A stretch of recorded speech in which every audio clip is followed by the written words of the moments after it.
Olá, meus amigos. Meu nome é Marcelo Peixoto da Silveira. Este é o Resenha Forense, coluna do site Empório do Direito, e chegamos hoje à nona edição de nossa coluna. É o nono livro que a gente lê aqui com vocês. E o livro de hoje é esse aqui, ó. Teoria dos Princípios. A luz está atrapalhando um pouquinho. Do Humberto Ávila. Eu tenho aqui comigo a 16ª edição da boa editora Malheiros, lá de São Paulo. E esse livro aqui é referência em qualquer curso de constitucional, tributário, enfim, de direito público e até de direito privado. Muito citado, Humberto Ávila se tornou muito conhecido por conta desse livro aqui. Além dele, eu encontrei outras obras desse autor, dentre elas aqui, Sistema Constitucional Tributário, Teoria da Igualdade Tributária e Teoria da Segurança Jurídica. A primeira pela Saraiva e as duas últimas também pela Malheiros. Essa obra aqui é dividida em 3 capítulos.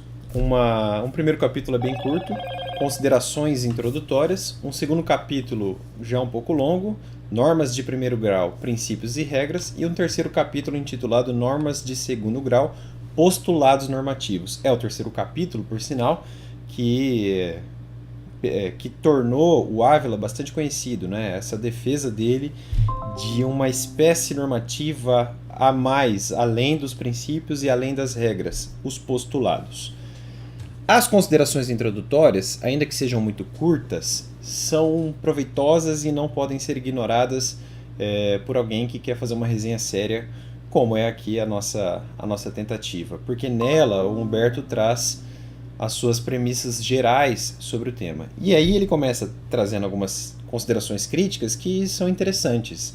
Ele critica esse modismo da doutrina de diferenciar princípios e regras com certos tons de unanimidade, não é? É rotineiro encontrar por aí alegações como princípios são normas mais abstratas do que regras que teriam mais concretude. E o Humberto Ávila não concorda muito com essa ideia e ele explora mais criticamente essas questões, principalmente no segundo capítulo da obra. Então, no primeiro ele já fala, olha, de fato, eu falo muito aqui de princípios, mas esse entusiasmo criou entre nós o que ele chama, o que alguns entusiastas chamam de estado principiológico, e isso traz exageros e problemas. O segundo capítulo é iniciado pelo Ávila, já mostrando bem as suas influências de um jurista italiano chamado Riccardo Guastini. Esse autor é muito importante. Eu mesmo fui até certo ponto influenciado pelo Guastini ao escrever sobre rescindibilidade por violação à norma jurídica. Não sei se eu tenho aqui agora comigo a minha obra, só um segundo. Bom, aqui está plastificado, mas nesse livro aqui eu ainda estava influenciado pelo Ávila, pelo Guastini, e eu segui uma ideia de que a norma seria resultado da interpretação que o intérprete imputa ao texto. E depois de ler Adriano Soares da Costa, que foi, aliás, resenhado por nós aqui no Empório do Direito, eu mudei um pouquinho isso, porque essa postura hermenêutica coloca, como eu já disse, uma crença muito grande no sujeito cognoscente. Tudo é o sujeito cognoscente, tudo. Ele sempre cria.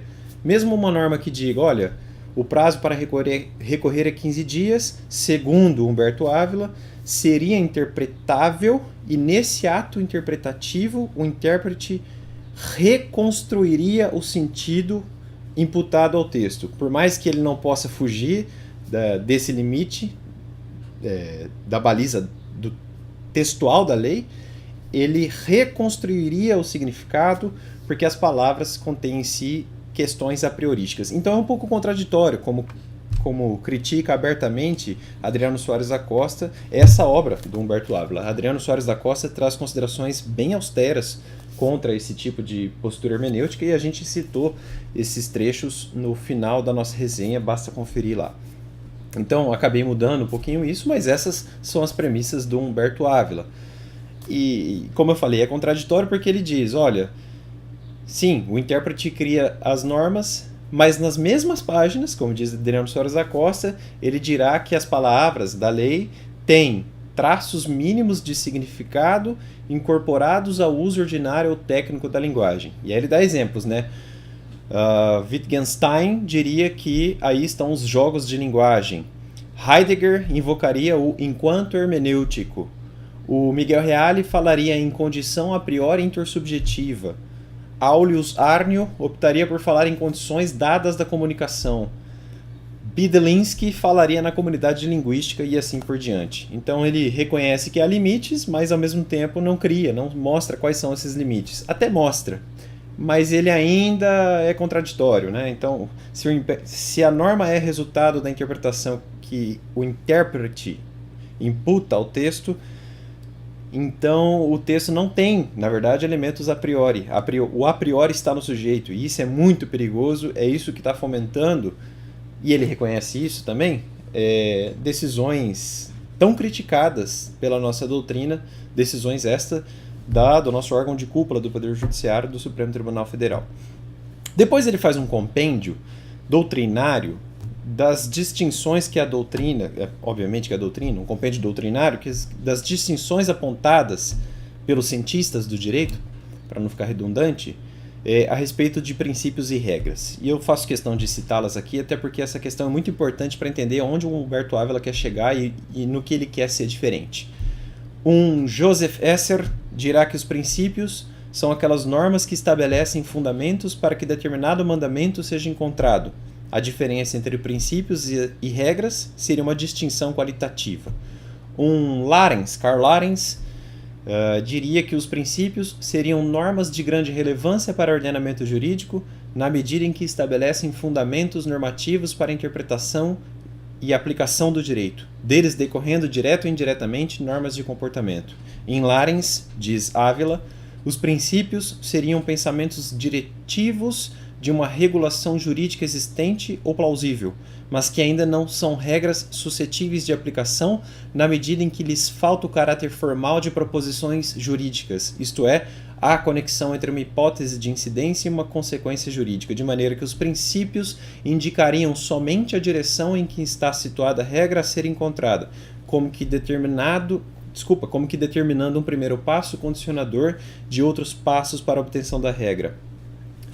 Klaus Wilhelm Canaris dirá que duas características afastariam os princípios da regra. Em primeiro lugar, diz Ávila, citando Canaris, o conteúdo axiológico. Os princípios, ao contrário das regras, possuiriam um conteúdo axiológico explícito e careceriam, por isso, de regras para sua concretização. Em segundo lugar, há um modo de interação com outras normas. Os princípios, ao contrário das regras, receberiam seu conteúdo de sentido somente por meio de um processo dialético. Receberiam seu conteúdo, para deixar melhor dito aqui, somente por meio de um processo dialético de complementação e limitação. Em Ronald Dworkin, diz Ávila, é possível constatar um estudo com um ataque geral ao positivismo, que Dworkin chamava de General Attack on Positivism, sobretudo no que se refere ao modo aberto de argumentação, permitido pela aplicação do que ele viria a definir como princípios, e para o Dworkin, as regras são aplicadas ao modo tudo ou nada, all or nothing, no sentido de que, se a hipótese de incidência de uma regra é preenchida, ou é a regra válida e a consequência normativa deve ser aceita, ou ela não é considerada válida. No caso de colisão entre regras, uma delas deve ser considerada inválida. Já os princípios, ao contrário, não determinam absolutamente a decisão, mas somente contêm fundamentos, os quais devem ser conjugados com outros fundamentos provenientes de outros princípios. Daí a afirmação, em Dworkin, de que os princípios, ao contrário das regras, possuem uma dimensão de peso, dimension of weight, demonstrável na hipótese de colisão entre os princípios, caso em que o princípio de peso relativamente maior se sobreponha ao outro, sem que este perca sua validade. Finalmente, o Ávila cita Robert Alexy, ou Alexy, como dizem alguns, que partiu das considerações do Dworkin e precisou ainda mais o conceito de princípios, defendendo que os princípios jurídicos consistem apenas em uma espécie de norma jurídica por meio da qual são estabelecidos deveres de otimização aplicáveis em vários graus, segundo as possibilidades normativas e fáticas. Com base na jurisprudência do Tribunal Constitucional Alemão, o Alexi demonstra a relação de tensão ocorrente no caso de colisão entre princípios. Nesse caso, diz Alexi, segundo Humberto Ávila, a solução não se resolve com a determinação imediata da prevalência de um princípio sobre o outro, mas é estabelecida em função da ponderação entre os princípios colidentes, em função da qual um deles, em determinadas circunstâncias concretas, recebe a prevalência. Os princípios, portanto, possuem apenas uma dimensão de peso e não determinam as consequências normativas de forma direta, ao contrário das regras. É só a aplicação dos princípios diante dos casos concretos que os concretiza mediante regras de colisão. Por isso, em Alexi, a aplicação de um princípio deve ser vista sempre com uma cláusula de reserva, a ser assim definida, se, no caso concreto, um outro princípio não obtiver maior peso. É dizer o mesmo, a ponderação dos princípios conflitantes é resolvida mediante a criação de regras de prevalência, o que faz com que os princípios, desse modo, sejam aplicados também ao modo tudo ou nada, alles oder nichts, como consta da obra de Alexi. Essa espécie de tensão e o modo como ela é resolvida é o que distingue os princípios das regras, enquanto no conflito entre regras é preciso verificar se a regra está dentro ou fora de determinada ordem jurídica, problema do dentro ou fora, o conflito entre princípios já se situa no interior dessa mesma ordem, que é o teorema da colisão. Por isso, em Alexi, segue Ávila, se fala de princípios como deveres de otimização aplicáveis em vários graus segundo as possibilidades normativas e fáticas. Por que esse compêndio doutrinário é interessante e importante para entender Humberto Ávila? É porque nele ele conseguiu constatar uma variabilidade aqui e ali doutrinária que acaba diferenciando os princípios das regras segundo 4 critérios, que segundo Humberto Ávila seriam o hipotético condicional, o do modo final de aplicação, o do relacionamento normativo e, finalmente, o do fundamento axiológico. Isso é explorado, pelo menos nessa edição aqui, entre as páginas 60 e 87. Na resenha não adentrei tanto para não deixar o nosso texto tão longo. E quais são as definições de Ávila sobre princípios e regras? Basicamente, eu resumi aqui na nossa resenha, as regras, segundo Humberto Ávila, são normas imediatamente descritivas, primariamente retrospectivas e com pretensão de decidibilidade e abrangência, para cuja aplicação se exige a avaliação da correspondência, sempre centrada na finalidade que lhes dá suporte ou nos princípios que lhes são axiologicamente sobrejacentes entre a construção conceitual da descrição normativa e a construção conceitual dos fatos. Finalmente, os princípios, em Humberto Ávila, são normas imediatamente finalísticas, primariamente prospectivas e com pretensão de complementariedade e de parcialidade, para cuja aplicação se demanda uma avaliação de correlação entre o estado de coisas a ser promovido e os efeitos decorrentes da conduta à vida como necessária à sua promoção. Tem até um jogo de palavras interessante aqui do Ávila. Deixa eu ver se eu encontro rapidinho aqui na nossa resenha. Ele diz assim: os princípios, de um lado, são normas do que deve ser, ought to be norms, ao passo que as regras, de outro lado, são normas do que fazer, ought to do norms. Nesse sentido é que ele diz que os princípios, diferentemente das normas, têm caráter deonto-teleológico. Deôntico porque estipulam razões para a existência de obrigações, permissões ou proibições. Teleológico porque as obrigações, permissões e proibições decorrem dos efeitos advindos de determinado comportamento que preservam ou promovem determinado estado de coisas. Já as regras, segundo Ávila, teriam um caráter deontológico-deôntico. E não é redundante, é assim mesmo, deontológico-deôntico. Deôntico-deontológico, eu inverti, mas acaba dando na mesma. Primeiro deôntico, porque as regras estipulam razões para a existência de obrigações, permissões ou proibições. Deontológico, porque as obrigações, permissões e proibições decorrem de uma norma que indica o que deve ser feito. Então o conteúdo das regras, querendo ou não, acaba sendo um pouco mais fechado, embora Ávila critique essa ideia de se diferenciar, segundo aquele critério que ele chama de fraco, os princípios das regras segundo um grau de generalidade ou abstração. E ele traz ali considerações sobre a teoria da linguagem para falar, olha, querendo ou não, as regras também são abstratas e universais. Não podemos diferenciar os princípios das regras com base em um critério tão fraco de fundamento como esse que rotineiramente é mencionado na doutrina. Isso consta da nossa resenha. E os postulados normativos? O que seriam os postulados?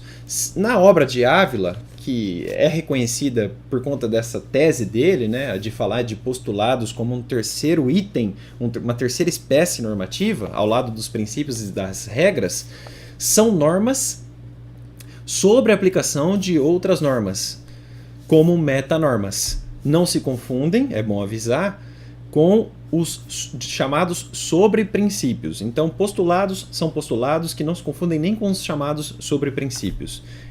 E são, como eu falei, dentro da obra do Ávila, uma terceira espécie normativa. Grosso modo, não é isso que ele fala, mas é como se fossem...